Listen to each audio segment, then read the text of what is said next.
여러분 안녕하십니까?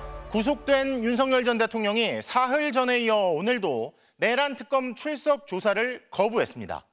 이번엔 불출석하겠다는 의사를 특검에 직접 전달조차 하지 않았는데요. 2번 연속 출석을 거부하자 특검은 서울구치소장에게 협조 공문을 보냈지만 구치소 측은 전직 대통령이라 물리력을 동원하기 난감하다고 회신했고, 이에 특검은 내일 다시 피의자를 보내달라는 공문을 보냈습니다. 첫 소식 구승은 기자가 보도합니다. 윤석열 전 대통령은 오늘 오후 2시였던 내란 특검의 2차 출석 요구 시간에도 결국 모습을 드러내지 않았습니다. 앞서 오늘 오전 11시 1시간가량 변호인과 접견한 뒤 조사에 불응하겠다고 최종 결정한 겁니다. 하지만 불출석 의사는 특검이 아닌 구치소 측에만 전달했습니다. 특검은 출석 여부에 대해 윤 전 대통령이나 변호인으로부터 문서나 구두로 통보가 오지 않자 교정당국에 문의해 불출석 의사를 전달받았습니다. 다만 윤 전 대통령 측은 언론에 지난번 불출석 사유서를 제출했고 상황이 변경된 것이 없다고 밝혔습니다. 지난 1차 출석 불응 때와 마찬가지로 건강상의 이유로 출석이 어렵다는 겁니다. 오후 2시 예정된 시각까지 윤 전 대통령의 출석을 기다린 특검은 곧바로 서울구치소장에게 윤 전 대통령을 오후 3시 반까지 서울고검 청산의 조사실로 인치하도록 지휘하는 협조 공문을 보냈습니다. 이에 따라 교정당국이 강제 구인에 나섰지만 윤 전 대통령이 수용실에서 버티면서 무산됐습니다. 특검은 오후 4시 25분 브리핑을 열어 교정당국으로부터 특검의 인치 지휘는 사실상 수행하기 어렵다는 연락을 받았다고 밝혔습니다. 윤 전 대통령이 전혀 응하지 않고 수용실에서 나가기를 거부해 전직 대통령인 점을 고려할 때 강제적 물리력을 동원하기 난감하다는 겁니다. 이에 특검은 서울구치소 측에 내일 다시 윤 전 대통령을 특검 조사실로 데려오도록 지휘하는 협조 공문을 보내기로 했습니다. MBC 뉴스 구승은입니다. 자, 그럼 바로 내란 특검에 나가 있는 구승은 기자 연결하겠습니다. 자, 구 기자, 윤 전 대통령이 앞으로도 계속 조사에 불응하면 특검은 어떻게 대응할 방침입니까? 네, 일단 특검은 내일 오후 2시까지 윤 전 대통령을 특검이 있는 서울고검 조사실로 강제 구인해달라는 협조 공문을 서울구치소에 다시 보내기로 했습니다. 구속된 피의자에 대한 인치 지휘는 구속영장에 수반된 당연한 절차라고 강조한 만큼 계속 강제 구인을 시도하며 해보는 데까지 해보겠다는 입장인데요. 만약 윤 전 대통령이 내일 또 불응하면 물리적으로 끌어내는 것까지 염두에 두고 있는지 묻는 질문엔 그런 부분까지 가지 않길 바란다면서도 가능성을 배제하진 않았습니다. 구치소를 방문해 조사하는 방법에 대해선 구속된 피의자의 출정 조사 거부는 권리가 아니라며 일축했고, 김건희 여사 방문 조사 때도 비난이 컸다며 출석 조사 원칙을 재차 강조했습니다.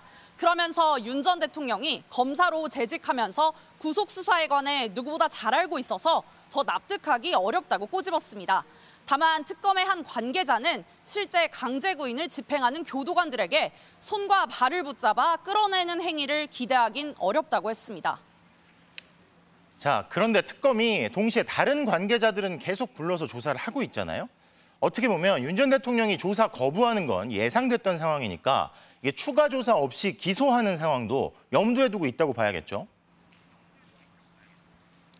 네, 오늘 특검은 체포영장 집행 저지 혐의 등과 관련해 박종준 전 경호처장과 이진아 경비안전본부장 등을 피의자 신분으로 불러 조사했습니다. 박 전 차장은 지난 4일 한 차례 특검에 출석해 조사를 받기도 했는데요. 이들의 혐의는 윤 전 대통령의 지시를 받고 경호처 직원들을 동원해 체포영장 집행을 방해했다는 내용입니다. 즉, 윤 전 대통령의 구속영장이 기재된 혐의에 대한 보강조사의 성격도 있습니다. 특검은 윤 전 대통령 강제 구인이 다시 무산될 경우 추가 조사 없이 기소를 하는 방안도 검토하고 있는 걸로 확인됐는데요. 그래서 공모관계인 피의자 조사를 통해 윤 전 대통령의 혐의를 좀 더 구체적으로 다지는 작업도 함께 진행 중이라고 보면 될 것 같습니다. 지금까지 내란 특검에서 MBC 뉴스 구승은입니다. 윤 전 대통령 부부의 재산은 작년 기준으로 74억 원이 넘고 그 배우자는 예금만 49억 원에 달한다고 신고했습니다. 그런데도 윤 전 대통령 측은 영치금이 없다며 모금 계좌를 공개해서 돈을 받았죠. 먹던 약을 가져오면 되는데도 약이 없다고 하고 따로 운동할 시간을 주는데도 운동을 못하고 있다고 하고 이런 식으로 사사건건 말도 안 되는 억지를 부리고 있는데요. 공윤선 기자가 보도합니다. 이틀 전 구구성향 한국사 강사 전한길 씨가 유튜브 채널에 윤석열 전 대통령의 영치금 계좌번호를 공개했습니다. 고독한 옥중투쟁을 이어가고 계신 윤석열 대통령님께 당신의 응원과 사랑을 전해달라며 영치금을 요구했습니다. 윤 전 대통령의 변호인인 김계리 변호사 역시 SNS에 돈 한 푼 없이 들어가셔서 아무것도 못 사고 계신다며 영치금 계좌번호를 올렸습니다. 수용자가 구치소 안에서 음식물 등을 사는데 사용하는 영치금의 개인당 한도는 400만 원. 윤 전 대통령은 계좌 공개 하루 만에 이 한도를 꽉 채운 것으로 전해졌습니다. 더불어민주당은 말도 안 되는 동정 마케팅이라고 비판했습니다. 지난해 3월 공직자 재산 신고 당시 윤석열 부부의 재산은 74억 8,100여만 원. 김건희 씨 예금만 49억 원에 달하는데 무슨 영치금 모금이냐는 겁니다. 신고 재산만 75억 정도인 윤석열이 영치금을 모금하는 게 이게 도대체 말이 되는지나 모르겠습니다. 후한무치하다 이런 표현이 딱 맞습니다. 운동 시간이 없다, 방이 좁다 등의 수감생활 불만에 대해서도 감옥에서조차 특권의식이 끝을 모른다는 비판이 제기됐습니다. 강득구 더불어민주당 의원은 SNS에서 국민 감정대로라면 삼평 독방 등은 봐주기 처우라며 윤석열은 도대체 언제까지 국민을 모욕하고 특권을 누리려고 하냐. 감옥은 특권이 아닌 반성의 공간이라고 질타했습니다. 더불어민주당은 내란 수괴에게는 황제 수감, 보석, 감형 등 일말의 특혜와 관용을 허용하지 않겠다며 내란 종식의 날까지 엄중히 대응하겠다고 강조했습니다. MBC 뉴스 공윤선입니다. 김건희 국정농단 특검이 카카오 김범수 창업자와 효성가 3세인 HS효성 조현상 부회장을 비롯한 기업인들에게 출석을 통보했습니다. 모두 윤 전 대통령 처가에 집사로 알려진 인물 관련 회사에 거액을 투자한 기업 관계자들인데요. 삼부토건 주가 조작 의혹과 관련해선 전현직 임원에 대해 구속영장을 청구했습니다. 유서영 기자가 보도합니다. 김건희 국정농단 특검이 김범수 카카오 창업주와 김익래 전 다우키움그룹 회장, 윤창호 전 한국증권금융 사장, 조현상 HS효성 부회장에게 오는 17일 특검으로 나와 조사를 받으라고 통보했습니다. 일단은 참고인 신분입니다. 이들이 운영하는 회사는 사모펀드를 통해 김건희 여사 일가의 집사로 알려진 김모 씨가 설립에 관여한 렌터카 회사 IMS 모빌리티에 거액을 투자했습니다. 이른바 집사게이트 수사에 시동을 건 겁니다. IMS 모빌리티는 자본 잠식 상태임에도 불구하고 184억 원가량을 투자받았습니다. 투자사들의 배임 혐의를 적어 김 씨와 IMS 모빌리티 등에 청구했다 기각된 압수수색 영장도 보완 조사를 통해 다시 청구할 방침입니다. 그러면서 오늘 조사 방침을 밝힌 기업과 금융사 관계자들 외에 조사 대상이 늘어날 가능성을 시사했습니다. 해외로 출국한 김 씨는 특검이 출석을 통보하면 들어와 조사를 받겠다는 입장을 밝힌 걸로 전해졌지만 특검 측은 오늘까지도 김 씨 측으로부터 연락을 받은 것이 없다며 지금이라도 즉각 수사에 협조하길 바란다고 밝혔습니다. 한편 1호 수사 대상이었던 삼부토건 주가 조작 의혹과 관련해 특검은 오늘 삼부토건 전 현직 임원 4명에 대해 구속영장을 청구했습니다. 대상은 조성욱 전 삼부토건 회장과 이은근 전 대표이사, 이일준 현 회장과 이기훈 부회장입니다. 일단 우크라이나 재건 테마를 이용해 주가를 인위적으로 끌어올린 혐의는 상당 부분 확인한 걸로 보입니다.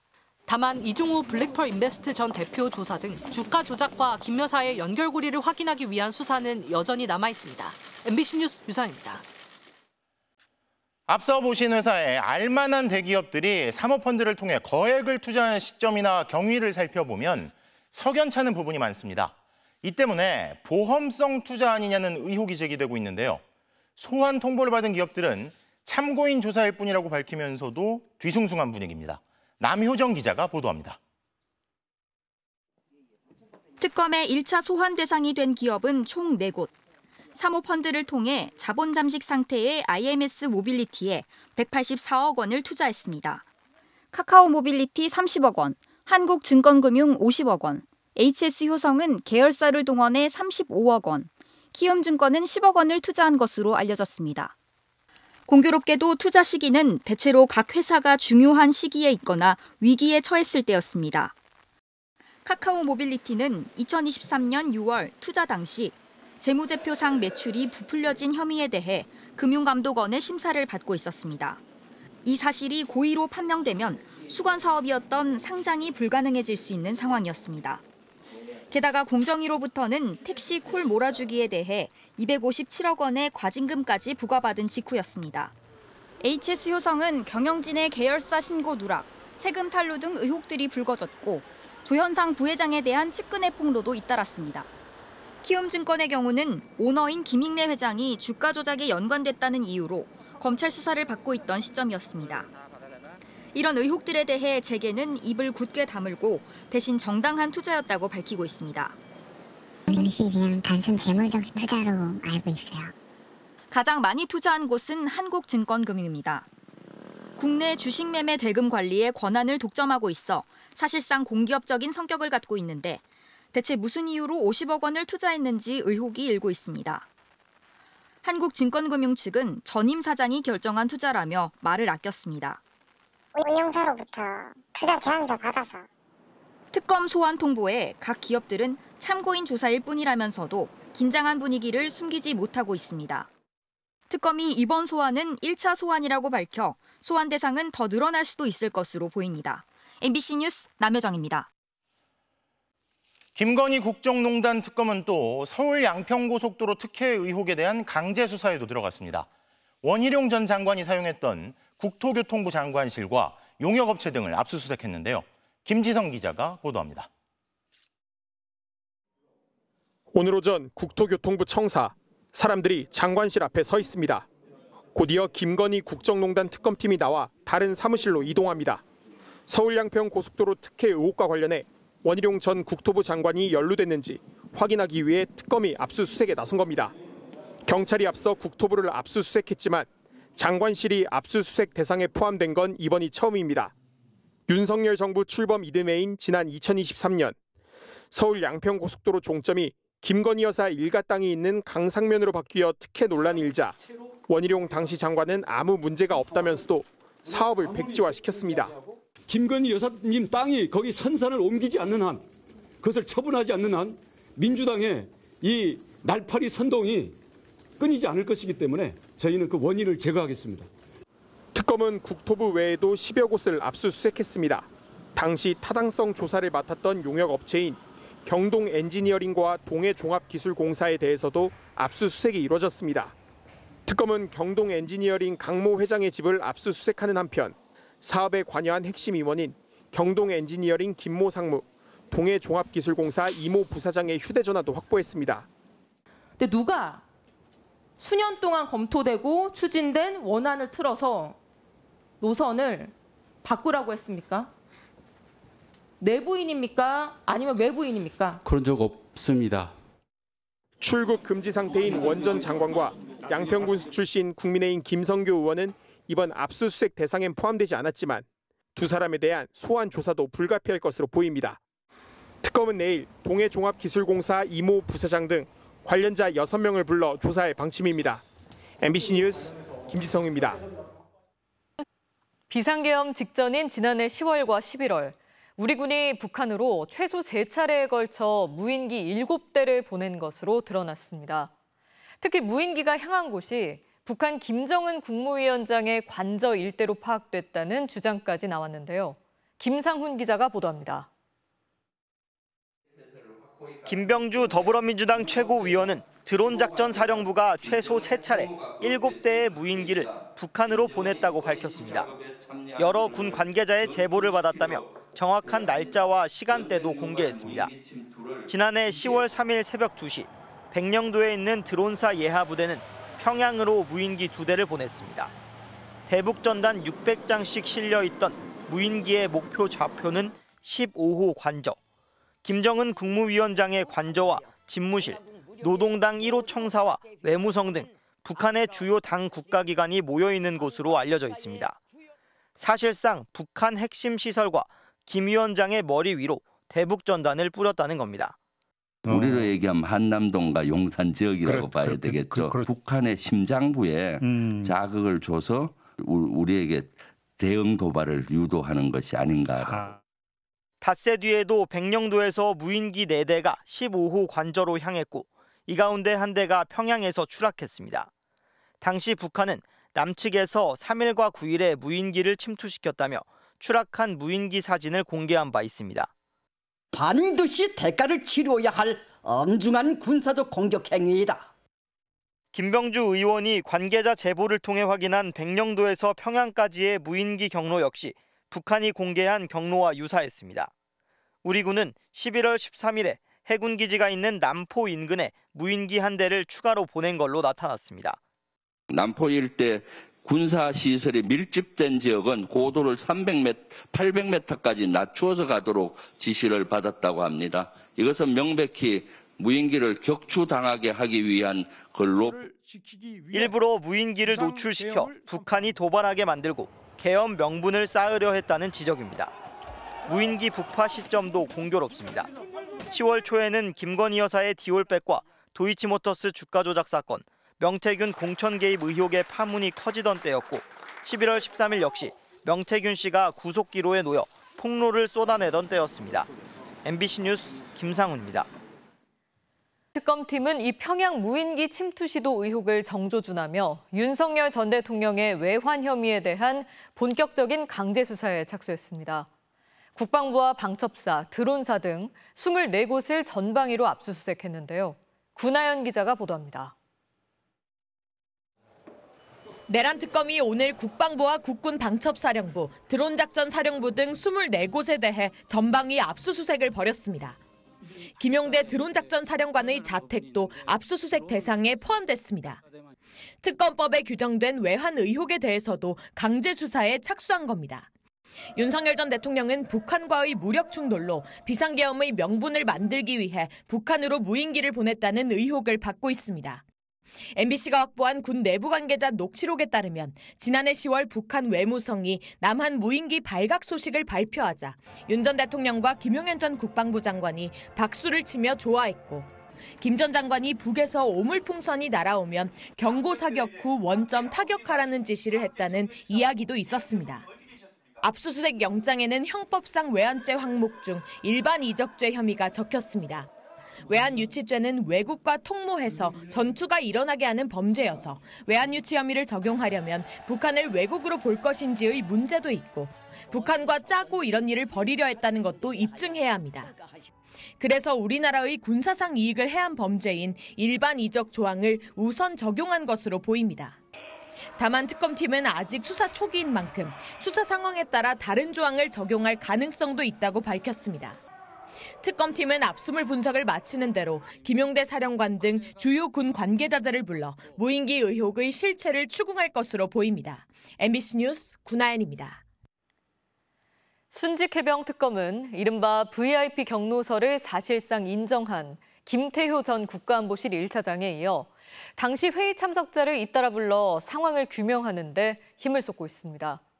그러면서 의혹의 정점인 윤 전 대통령을 중요하게 불러 조사해야 할 피의자로 규정했습니다.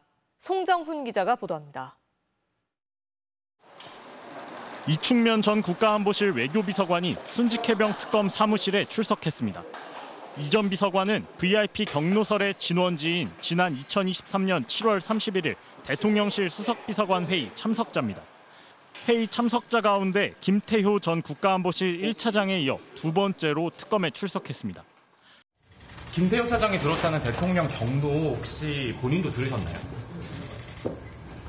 김태효 차장이 경로 들었다는 진술, 이거 허위 진술이라고 생각하세요? 특검은 이 전 비서관을 상대로 회의 당시 이른바 윤 전 대통령의 경로를 본 적이 있는지 조사하고 있습니다.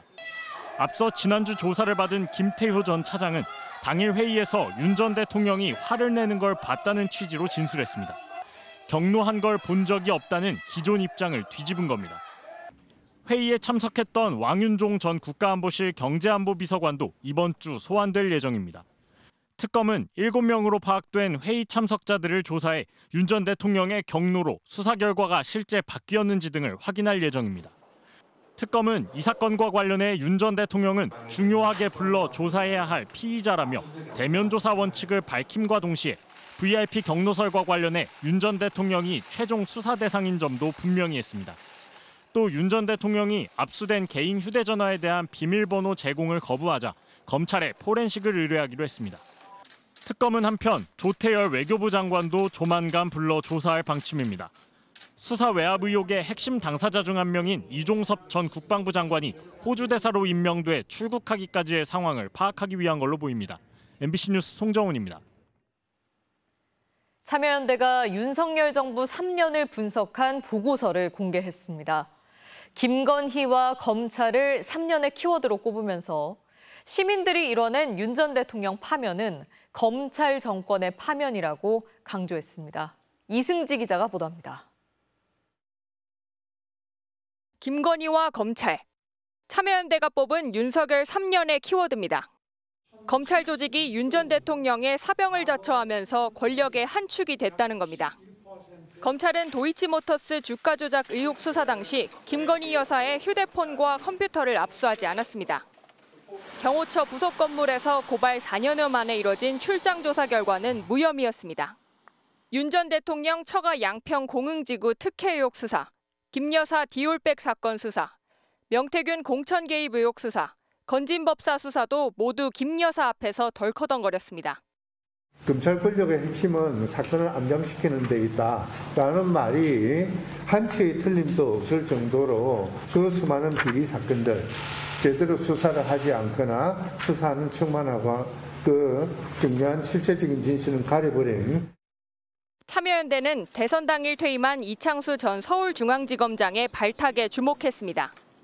이 전 검사장은 수원지검 성남지청장 시절에는 이재명 대통령의 성남FC 후원금 의혹 수사를, 전주지검장 시절에는 문재인 전 대통령의 옛 사위 특혜 채용 의혹 수사를 지휘했습니다. 정권에 충성한 검사들을 통해 검찰권이 남용되고 정치 수사가 자행됐다는 게 참여연대 분석입니다. 윤석열 정부 검찰은 언론과 노동 등 시민사회에도 칼을 휘둘렀습니다. MBC의 바이든 날리면 보도, 뉴스타파의 부산저축은행 수사 무마 의혹 보도를 윤 전 대통령 명예훼손이라며 수사했고, 안전운임제 등을 요구하며 총파업을 한 화물연대 노조는 공정거래법 위반 혐의로 재판에 넘겼습니다. 대통령실은 물론 감사원, 국정원 같은 권력기관에 윤 전 대통령의 검찰 인맥들이 대거 포진한 것도 두드러졌습니다. 외부 파견 검사가 3년 동안 100명이 넘었습니다. 공공기관, 기업, 국회까지 사실상 한 나라 전체가 검찰 카르텔이 형성되고 사실상 국가를 장악했던 검찰 국가가 됐다라고. 참여연대는 윤 전 대통령 파면은 곧 검찰 정권 파면이라며 검찰 중심의 사법체계가 시효를 다했다는 것을 의미한다고 평가했습니다. 또 윤석열을 경험한 우리는 적어도 전보다 나은 민주사회를 이뤄야 한다며 이제는 검찰개혁의 시간이라고 강조했습니다. MBC 뉴스 이승지입니다. 보좌진 갑질 의혹이 불거진 강선우 여성가족부 장관 후보자의 인사청문회에서 여야가 거세게 부딪혔습니다. 국민의힘은 피켓을 들고 사퇴를 요구했고 더불어민주당은 근거 없는 인신공격을 멈추라고 엄호했는데요. 강 후보자는 부덕의 소치라며 사과했습니다. 이기주 기자입니다. 국민의힘 보좌진들의 팻말 시위 속에 입장한 강선우 여성가족부 장관 후보자. 강 후보자는 지역 보좌관에게 비대 수리를 지시했다는 이른바 갑질 논란에 대해 수리를 지시한 게 아니라 조언을 구한 것이라면서도 사려 깊지 못했다고 사과했습니다. 이로 인해서 상처받으시고 불편하셨을 보좌진께 저 사과를 드립니다. 하지만 국민의힘은 청문회장에 음식물 쓰레기까지 가져와 강 후보자를 거세게 몰아세웠습니다. 보좌진에게 음식물 쓰레기를 버리게 했다는 의혹을 꺼내든 겁니다. 이에 대해 강 후보자는 쓰레기를 차에 두고 내렸던 거라면서 다시 한번 사과의 뜻을 밝혔습니다. 전날 밤에 먹던 것을 차에 남겨놓고 그 채로 내린 것은 저의 잘못이라고 생각을 합니다. 모두 다 제 부덕의 소치입니다. 국민의힘 의원들은 강 후보자가 사회적 약자의 권익 보장이 주 업무인 여가부 장관에 부적합하다고 사퇴를 요구했습니다. 후보자가 전형적인 약강형이 아니냐. 강자에게는 약하고 약자에게는 강한. 민주당 의원들은 발달장애 자녀를 키우는 강 후보자의 가정 환경을 언급하며 옹호에 나섰습니다. 아이가 아프다고 들었습니다. 생활하기도 좀 힘들고 그랬을 겁니다. 더더욱 사람에 대한 애정을 갖고 있을 거라고 생각합니다. 청문회는 시작부터 국민의힘 의원들이 갑질왕이라고 적힌 팻말을 내걸어 여야 간 신경전이 벌어졌고 시작 15분 만에 정회가 선언되기도 했습니다. 국회 보건복지위원 시절 남편이 신약개발회사에서 스톡옵션을 받았다는 논란과 관련해선 강 후보자는 국회로부터 이해충돌 소지가 없다는 해석을 받았고 수령 거부 의사까지 이미 밝혔다고 답했습니다. 또 언론에 보도된 퇴직 보좌진 규모는 다른 의원실로 승진해 떠난 인원까지 포함된 것이라고 해명했습니다. MBC 뉴스 이기주입니다. 오늘 강선우 후보자 외에도 백영훈 과기부 장관 후보자, 전재수 해수부 장관 후보자, 정동영 통일부 장관 후보자 등에 대한 인사청문회가 열렸습니다. 그런데 백영훈 후보자 인사청문회는 후보자 검증과 전혀 무관한 문제로 파행을 빚었습니다. 무슨 일인지 이문현 기자가 보도합니다. 백영훈 과기부 장관 후보자의 청문회장. 국민의힘 의원들이 최민희 위원장을 비판하는 팻말을 붙입니다. 왜 이래? 장관 후보자 검증을 위한 자리지만 청문회와 무관하게 방송 3법을 강행하고 있는 최민희 위원장을 저격한 겁니다. 청문회 날에는 청문회를 하죠. 그거 띄세요. 야당 의원들의 팻말 시위가 계속되자 여당 의원들이 반발했고 윤석열이 독재했지 무슨 최민희가 독재했습니까? 말이 되는 소리 하시죠. 최 위원장은 결국 국회법을 꺼냈습니다. 사내를 선포하겠습니다. 사내를 선포합니다. 1시간 뒤 재개된 청문회도 팻말 시위가 계속되자 최 위원장은 국회 경호 직원들을 동원했고 뭐 하는 거야 지금? 자, 제가 지시했습니다. 뛰세요. 야당은 이게 독재라며 강하게 반발했습니다. 누가 피켓을 띈 적이 언제 있었어? 이걸 위력으로 띈 적이 언제 있었냐고. 파행 끝에 결국 오후에야 청문회가 시작됐습니다. 배 후보자는 자신을 둘러싼 퇴직과 자녀 주식 문제를 적극 해명했고 6월 30일자로 퇴직 처리했고 저의 주식들을 모두 정리를 했습니다. 박사 과정 논문의 자기 표절 논란에 대해선 관련 기준이 마련되기 전의 일이라면서도 반성한다고 밝혔습니다. 부산 지역 삼선 의원 출신인 전재수 해양수산부 장관 후보자 청문회에선 장관을 발판 삼아 부산시장 출마를 노리는 것 아니냐는 야당의 공세가 이어졌습니다. 부산시장 출마하실 거예요? 출마를 생각할 겨를이 없습니다. 불출마 선언이라고 봐도 됩니까? 세상 일을 단정적으로 말씀하실 수가 없겠지 않습니까? 반면 여당은 전 후보자가 해양수산부 부산 이전의 적임자라고 맞섰습니다. 야당은 강선우, 이진숙, 정동영, 권오을, 조현 후보자에 대해 무자격 오적이라며 임명철회를 주장했고 여당은 발목 잡기를 그만두라며 반박하고 있습니다. MBC 뉴스 이문현입니다. 김건희 여사의 논문 검증을 주도한 교수단체들이 이진숙 교육부 장관 후보자를 둘러싼 논문 표절 의혹 검증 결과를 발표했습니다. 16개 논문에서 중대한 위반이 확인됐는데요. 모레 인사청문회를 앞두고 논란이 더 커질 것으로 보입니다. 백승우 기자입니다. 지난 2022년 윤석열 전 대통령의 부인 김건희 여사의 논문 표절 의혹을 밝힌 11개 교수단체. 백캠퍼스에서 여러 페이지를 그대로 갖다 베꼈습니다. 어마어마합니다. 그 양이. 이후 숙명여대는 김건희 여사의 석사학위를 취소했고 국민대도 박사학위 취소 절차를 밟고 있습니다. 연이어 터지는 이진숙 교육부 장관 후보자 표절 의혹에 이번에도 이들 단체가 나섰습니다. 2006년 12월 이 후보자가 교신 저자로 학술지에 게재한 논문. 건축 실내 공간을 구성하는 문양의 조형 요소에 대한 영향평가를 연구했습니다. 그런데 이보다 10달 전 나온 이 후보자의 제자 오모 씨의 박사학위 논문을 비교하니 완벽히 같은 문장이 곳곳에 눈에 띕니다. 검증단 확인 결과 표절률은 56%였습니다. 이뿐만이 아닙니다. 이 후보자가 제1저자로 이름을 올린 논문 8편은 문장과 주제, 구성 등에서 제자의 학위 논문을 표절한 걸로 드러났습니다. 표절률은 17%에서 52% 사이. 역시 어디에도 제자 논문을 인용했다는 표시가 없었습니다. 이 밖에 거의 같은 내용으로 보여지는 논문을 중복 게재한 경우를 포함하면 총 16편이 연구윤리 위반 소지가 크다고 판정했습니다. 검증단은 이 후보자의 자진 사퇴를 강하게 요구하고 나섰습니다. 학계에서 인정하는 표절률에 대비 상당히 높은 이제 학계 전반을 흔든 이번 사건을 보고 새로운 형태의 연구 부정 행위를 하신 이진숙 후보께서 자진 사퇴해 주시길 바라는 마음입니다. 이 후보자의 인사청문회는 모레로 다가왔습니다. 교육부 인사청문회 준비단은 문제된 논문 중 일부는 충남대 총장 임용 시 연구 부정 행위가 없었다고 판정했다며 나머지 의혹에 대해서도 인사청문회에서 충실히 소명하겠다고 밝혔습니다. MBC 뉴스 백승우입니다.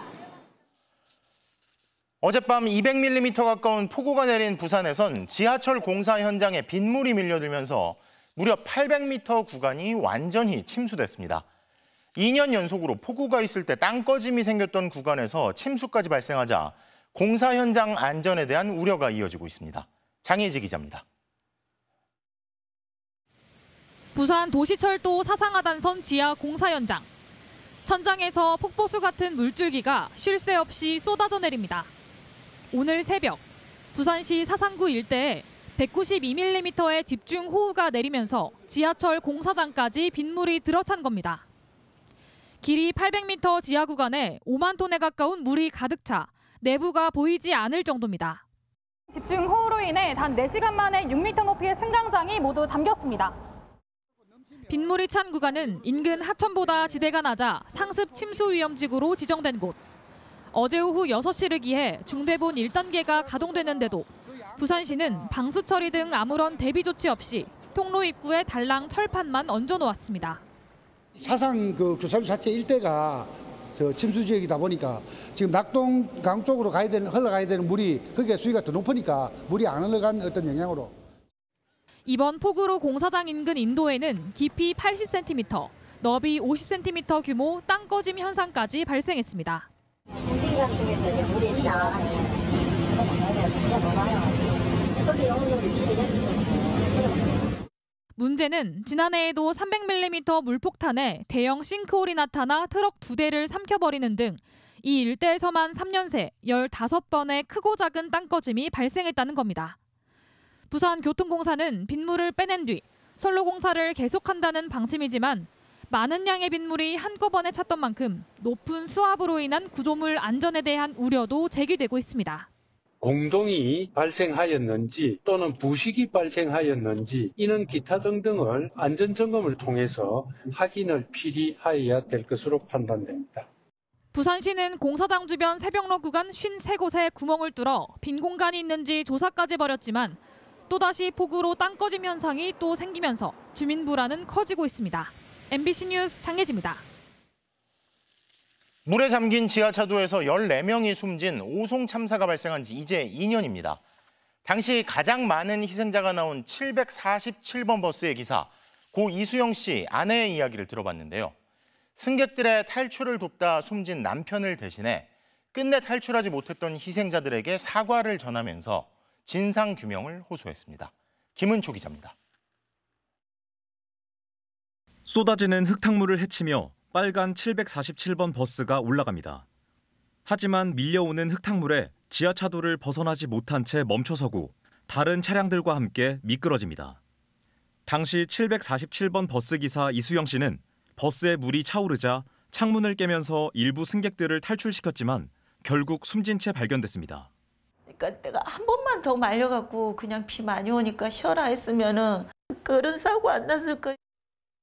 이 씨의 아내 박진아 씨의 시간은 오송 참사가 일어났던 2년 전에 멈췄습니다.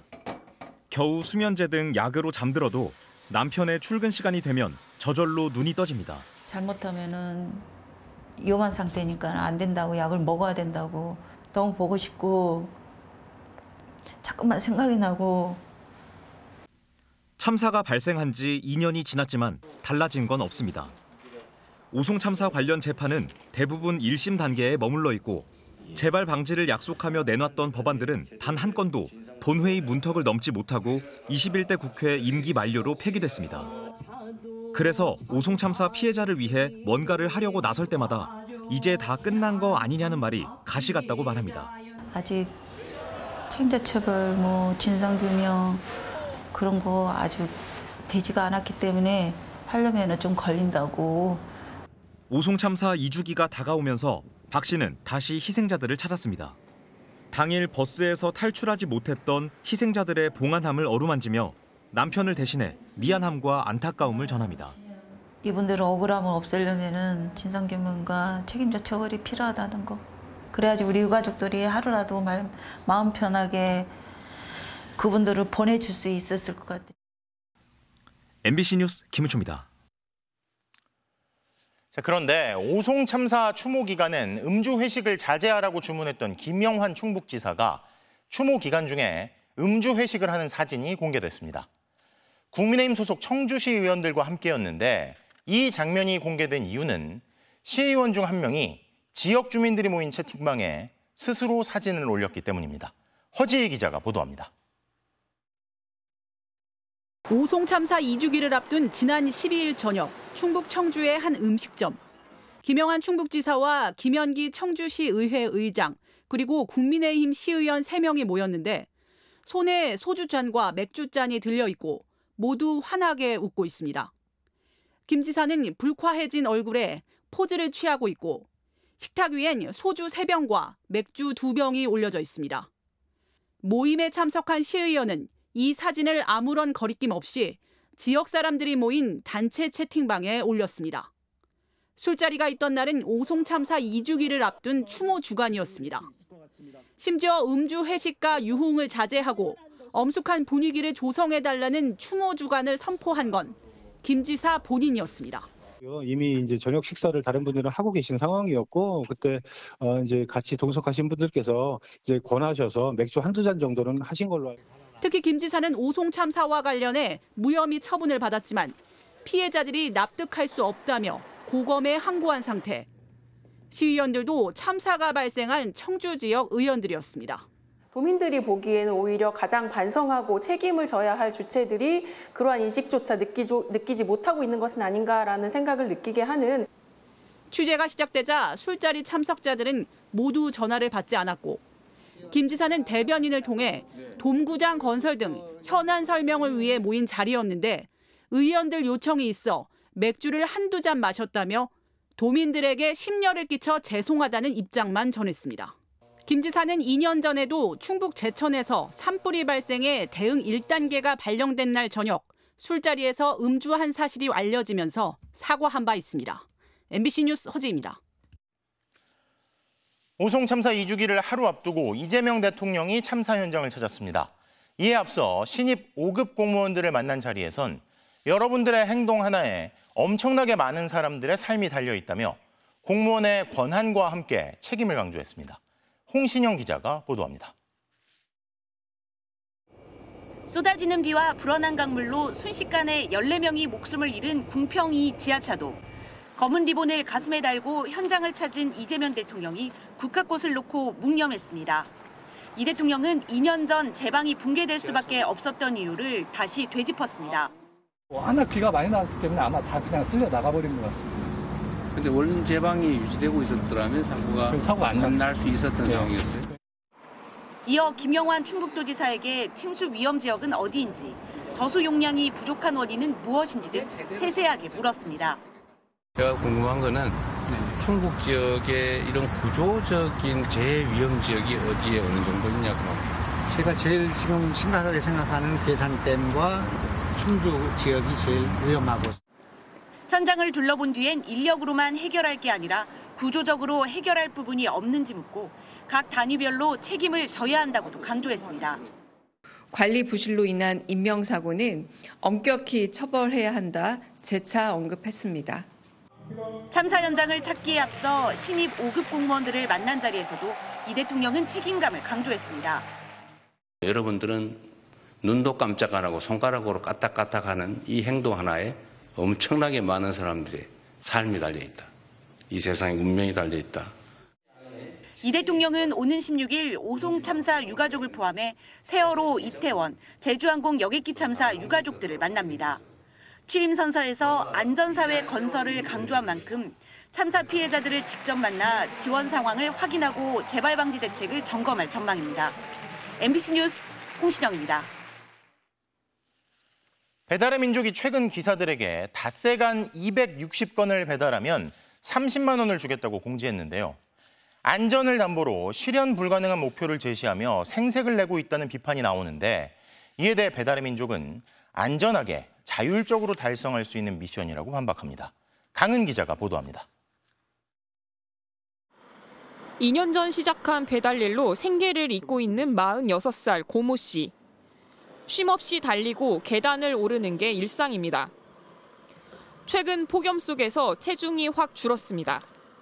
출근하면서 1시간? 1시간 정도는 그냥 거의 속옷 정도는 그냥 다 흠뻑 젖는 것 같아요. 한 달 정도 사이에 지금 한 5kg 정도 빠졌습니다. 그런데 얼마 전 배달 기사들에게 임무가 떨어졌다고 합니다. 배달의 민족이 플랫폼에 띄운 미션입니다.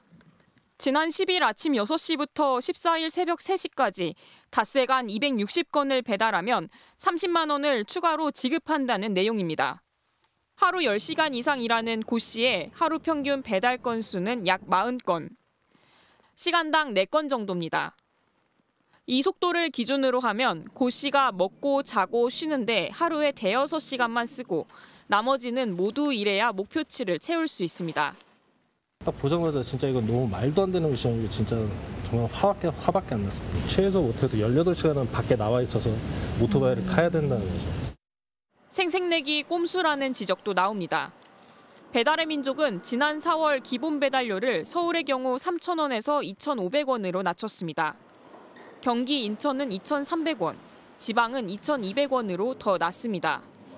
기본 배달료가 적용되는 거리는 675m에서 1,400m로 2배 이상 늘렸습니다.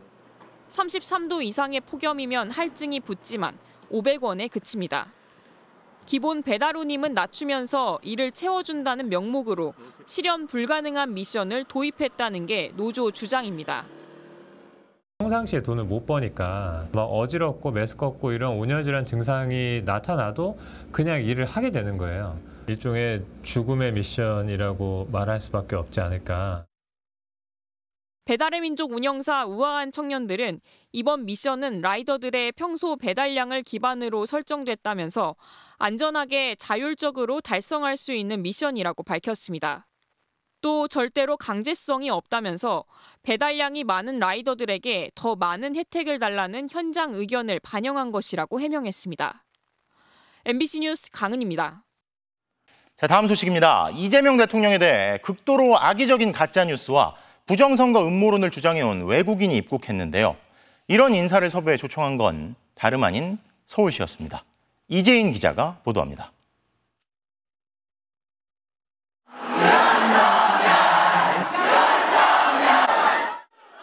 오늘 오후 붉은색과 노란색 풍선을 든 윤석열 전 대통령 지지자들이 인천공항에 모였습니다. 태극기와 성조기도 들었습니다. 대표적 부정선거론자 모스탄 리버티대 교수를 환영하기 위해서입니다. 탄 교수는 입국하자마자 허무맹랑한 주장을 늘어놨습니다. Here in South Korea, so many important institutions have been impacted by communists. 탄 교수는 트럼프 행정부 1기 때 국제형사사법 대사를 지낸 인물입니다. 최근에는 중국이 배후인 부정선거가 한국에서 반복되고 있다는 식의 주장을 줄기차게 하고 있습니다. He declared martial law in order to try to seize evidence in regards to the election cheating that he believes has run rampant. 지난달 한국의 정권 교체 이후에는 기자들 앞에서 더 황당한 주장도 내놨습니다. Lee Jae-myung, as a youth, was involved in gang raping and murdering a young lady, and as a result was put in juvenile detention, and therefore was not able to attend junior high and high school. 이미 2022년 대선 당시 검찰이 허위로 확인한 내용입니다. 이런 가짜뉴스를 퍼뜨리는 인사를 애초에 초청했던 건 서울시였습니다. 내일로 예정된 2025 북한 인권 서울 포럼에서 기조 강연을 해달라고 지난달 요청했습니다. 이후 이 대통령 관련 발언이 공개되며 논란이 커지자 서울시는 부랴부랴 탄 교수를 강연에서 제외했습니다. 서울시 측은 북한 전문가라고 해 섭외했고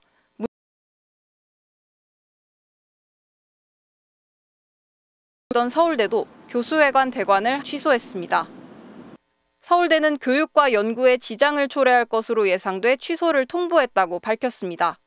특강을 주최한 보수단체 트루스포럼은 일방적 취소라며 내일 저녁 서울대 정문에서 탄 교수 간담회를 대신 열겠다고 했습니다. 서울시가 초청을 뒤늦게 취소했지만 탄 교수의 항공권 취소 수수료 등 120여만 원은 서울시가 부담하게 됐습니다. 탄 교수의 항공권과 체류비 등을 서울시 대신 누가 지원했는지 아니면 자비로 온 건지는 확인되지 않았습니다. 탄 교수는 입국 후 은평제일교회라고 적힌 차를 타고 공항을 떠났는데 탄 교수 지원 주체가 누구냐는 MBC 질의에 교회 측은 아는 바 없다고 답했습니다. MBC 뉴스 이재인입니다.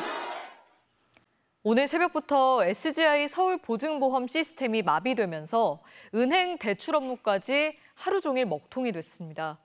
특히 오늘이 손 없는 날이다 보니 이사 잔금을 치르려던 사람들이 많아 피해가 컸는데요. 돈을 노린 랜섬웨어 해킹으로 추정되는데 언제 복구될지 기약도 없습니다. 김건휘 기자입니다. SGI 서울보증보험 홈페이지. 긴급 시스템 장애로 인해 서비스가 원활하지 못하다는 긴급 공지가 하루 종일 떠 있습니다. 서울보증보험 시스템이 마비된 겁니다. 오늘 이사를 나가려던 세입자 김모 씨. 이사 올 세입자의 전세 대출이 막히면서 보증금을 돌려받지 못해 제때 이사를 나갈 수 없었습니다. 전입 올 세입자 대출이 막히면서 기존 세입자까지 피해를 본 겁니다. 그 돈을 받아서 저희한테 줘야 되는 상황인데 못 준다, 보증금을 반환할 수가 없다라고 하셨고 아직까지 계속 기다리고 있거든요. 보증보험사가 대출 보증서를 발급하면 은행은 그걸 믿고 대출을 실행합니다.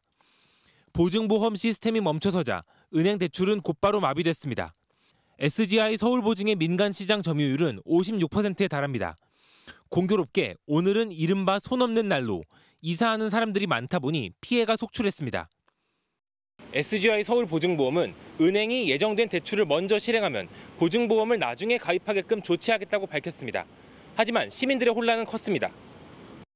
전세대출뿐 아니라 신용대출과 휴대폰 할부 개통까지 피해가 속출하자 은행들은 오후 늦게부터 일단 대출을 먼저 해주고 나중에 보증서를 받기로 했습니다. 서울보증보험은 이번 장애를 랜섬웨어 공격으로 추정하고 복구에 총력을 다하겠다고 밝혔습니다. 금융보안 전담기관인 금융보안원도 복구 작업에 투입됐지만 언제 복구될지 불확실합니다. 정확한 원인 파악까지 몇 개월이 걸릴 수 있다는 말도 나옵니다. 최근 랜섬웨어 해킹 피해를 입었던 예스24의 경우엔 완전한 복구까지 일주일 넘게 걸렸습니다. 국가기관 수준의 보안이 필요한 금융회사가 이렇게 손쉽게 뚫렸다는 점에서 우려의 목소리가 나오고 있습니다. MBC 뉴스 김건희입니다. 독립기념관이 올해는 80주년 광복절 경축식을 연다고 밝혔습니다. 개관 이래 한 번도 개최되지 않은 적이 없던 광복절 경축식이 작년엔 처음으로 취소돼 논란이 일었죠. 그 중심에는 광복절을 부정하는 듯한 발언을 일삼아온 김형석 독립기념관장이 있는데요. 김 관장에 대해 권오을 보훈부 장관 후보자는 국민이 공유하는 역사적 가치와 국민 통합을 위한 노력을 해야 한다고 지적했습니다. 변윤재 기자가 단독 취재했습니다. 윤석열 정부 마지막 광복절 경축식엔 광복회 등 독립운동 단체들이 없었습니다. 광복회 등은 역사 왜곡 논란을 빚은 김형석 독립기념관장의 사퇴를 요구하며 별도의 기념식을 열었습니다. 왜곡과 친일 사관에 물든 저열한 역사 인식이 판을 치며 우리 사회를 혼란에 빠뜨리고 있습니다. 김형석 독립기념관장은 광복절을 부정하고 일제 식민 지배를 정당화하는 듯한 발언을 일삼아 왔습니다.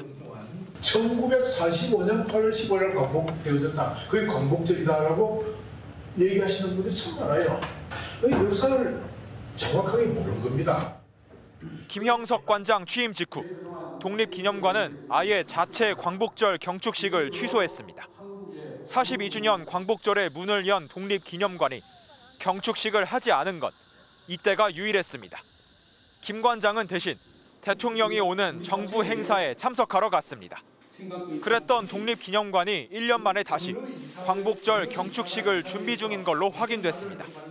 독립기념관 측은 천안시와 함께 80주년 광복절 경축식을 협의 중이라며 경축 공연은 물론 광복절 노래 재창과 만세 3창도 준비하고 있다고 밝혔습니다.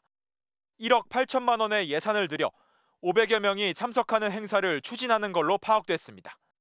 권오을 국가보훈부 장관 후보자는 MBC에 독립기념관장의 상징성을 고려할 때 임명 논란이 있었던 것은 안타깝게 생각한다며 국민이 공유하는 역사적 가치와 국민 통합을 위한 노력을 우선시해야 한다고 밝혔습니다. 독립기념관 측은 지난해가 특수한 상황이었을 뿐이라고 말을 아끼며 김영석 관장도 올해 자체 경축식에 참석한다고 설명했습니다. 김영석 관장은 MBC의 취재에 답을 하지 않았습니다. 광복절 기념을 챙기는 거는 그 독립기념관장의 당연한 책무예요. 편향된 사고를 가진 분들이 기관장에 가 있으면 이 사회에 큰 악영향을 미칠 수 있다. 차관급인 독립기념관장의 임기는 2027년 8월까지 2년 넘게 남아 있습니다. MBC 뉴스 변은재입니다.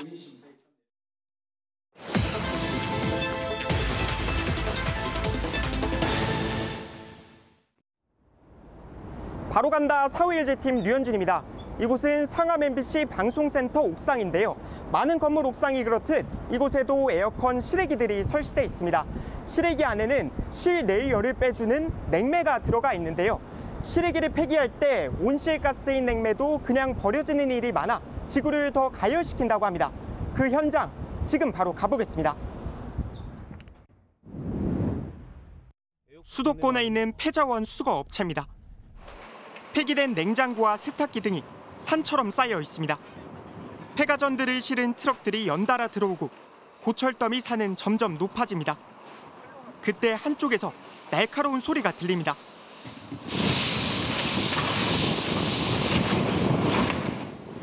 고철을 떼어내던 중 에어컨 실외기에서 냉매가 터져 나온 겁니다. 근처 건물 옥상 위로 올라와서 해체 작업을 지켜봤는데요. 저희 취재팀이 있는 1시간 동안에도 냉매가 수차례 터져 나왔습니다. 하얀 기체로 새어나온 건 수소 불화탄소. 이산화탄소 온실 효과에 12,000배가 넘는 강력한 온실가스입니다.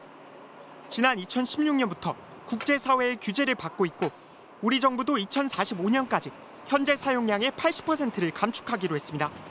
하지만 현행법의 가정용 에어컨 등 일정 용량 이하 기기는 법적 관리 의무에서 빠져 있습니다. 이렇다 보니 일부 업체에선 폐에어컨 냉매를 그냥 터뜨리고 있습니다. 하얀색 뭐 터지던데 이런 건 뭐예요?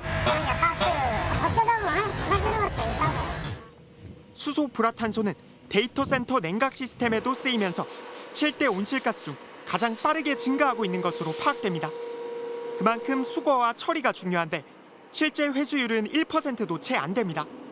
냉매는 사실 다른 온실가스에 비해서 재활용이 되게 용이하기 때문에 회수랑 관리만 해주면 사실 감축이 되게 용이합니다. 회수가 되고 재활용이 돼야 되는데 그게 안 되고 있어요. 가장 큰 이유는 비용 탓. 냉매를 뽑아내 수거업체에 맡겨야 하는데 번거롭기도 하고 돈도 많이 듭니다. 85kg 폐 에어컨 한 대가 10만 원 남짓에 거래되는데 냉매 처리 비용은 8,500원. 냉매를 그냥 터뜨려도 정부가 별다른 제재를 안 하기 때문에 정상적으로 처리하는 업체만 오히려 손해를 봅니다.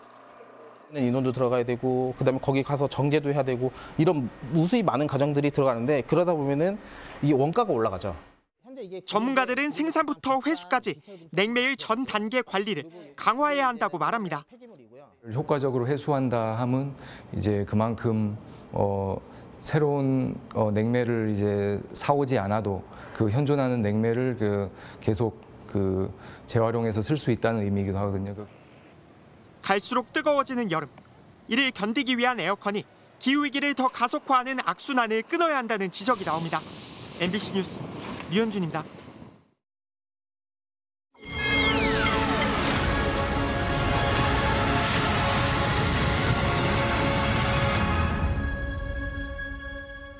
챗 GPT 등장 이후 전 세계는 AI, 인공지능 열풍 속에 있습니다.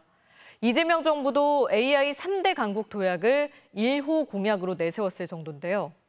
뉴스데스크는 현재 우리 AI 기술은 어느 수준인지, 앞으로 어떻게 해야 AI 강국이 될 수 있을지 짚어보려고 합니다.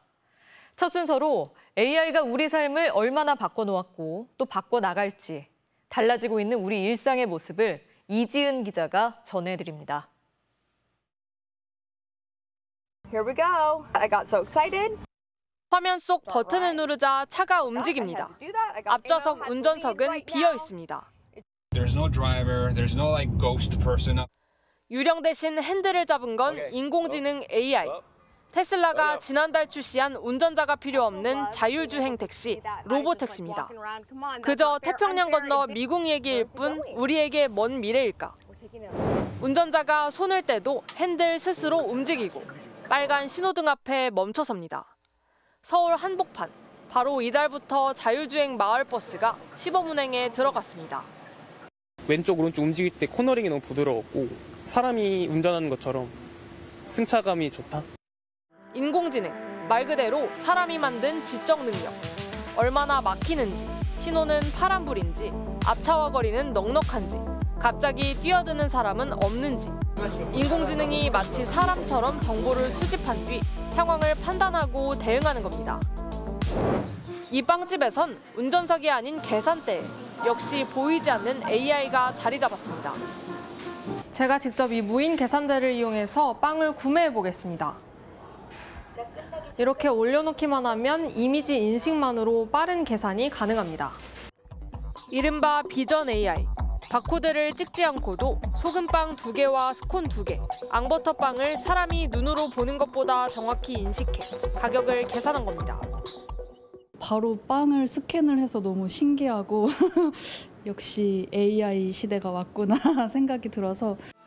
어떻게 사람도 아닌데 도로 상황을 판단하고 빵 종류를 구별한 걸까? 사람이 배우듯 인공지능은 학습을 합니다. 바람 안 오게 해줘. 찬 바람이 추우신가요? 더 편안한 환경을 위해 소프트 바람 운전을 시작합니다.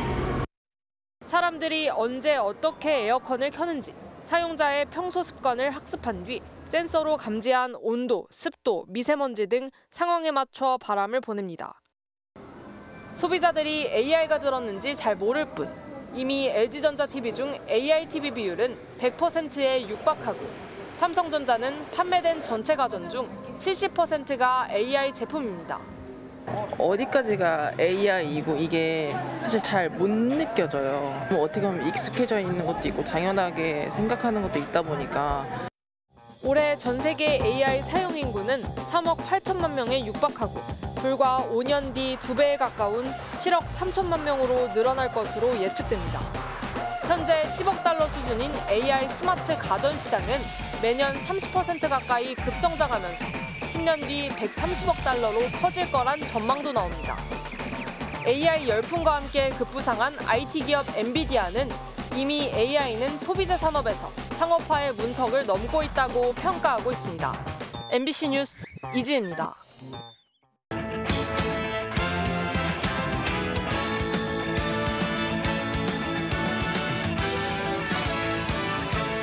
월요일 밤 스포츠 뉴스입니다. KBO 리그 최하위 키움이 후반기를 앞두고 강수를 꺼내들었습니다. 홍원기 감독은 물론 단장과 수석 코치까지 이례적으로 동시에 해임했습니다. 창단 최다인 10연패 포함 90경기 만에 60패. 전반기를 마치면서 9위와 무려 10경기 반차로 벌어질 만큼 역대급 부진을 겪었던 키움. 결국 키움 구단은 후반기를 앞두고 홍원기 감독과 고영욱 단장은 물론 김창현 수석 코치까지 일제히 해임했습니다.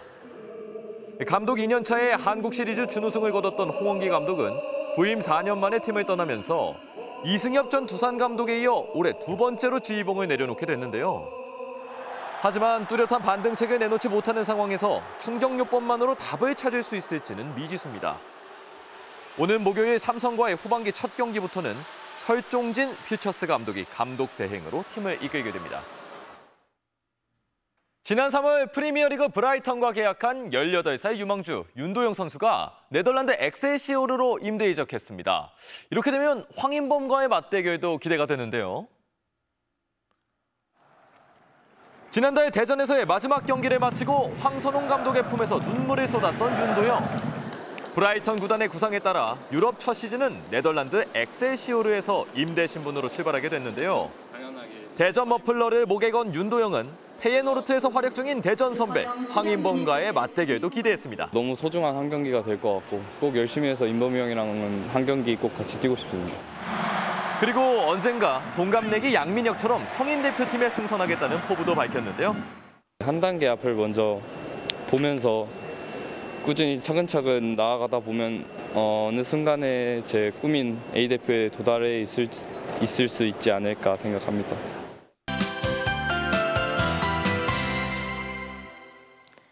지난 밤사이 남부지방에 물폭탄이 떨어졌습니다. 열대 수증기와 상층 찬공기가 만나면서 강한 비구름이 발달했고요. 비구름은 전남과 영남을 휩쓸었고 동해상으로 빠져나간 뒤 다시 내륙으로 유입됐습니다. 어제부터 거제 서해말에는 242mm가량의 많은 비가 내렸고요. 여수에도 130mm가 넘는 강우량을 기록했습니다. 오늘 밤사이엔 영동 지역이 위험한데요. 내일까지 100mm 이상의 많은 비가 내리겠고 서울 등 내륙 지역에도 10에서 60mm가량의 비가 내리겠습니다. 특히 시간당 최고 30mm 안팎씩 세차게 쏟아질 수 있어서 주의하셔야겠습니다. 한편 저번 주 서울의 낮 기온 37.8도까지 오르는 등 기록적인 폭염이 기승을 부렸는데요. 오늘 서울의 낮 기온 28.1도 안팎을 보였고요. 당분간 폭염은 주춤할 것으로 보입니다. 비는 내일 밤에 대부분 그치겠고요. 동해안 지역은 바람이 강하게 불겠습니다. 내일 아침 기온은 서울이 21도, 안동 20도로 출발하고요. 한낮 기온은 서울 28도, 청주 28도로 오늘과 비슷하겠습니다. 모레 다시 전국에 비가 내리겠고 주말까지 길게 이어질 전망입니다. 날씨였습니다.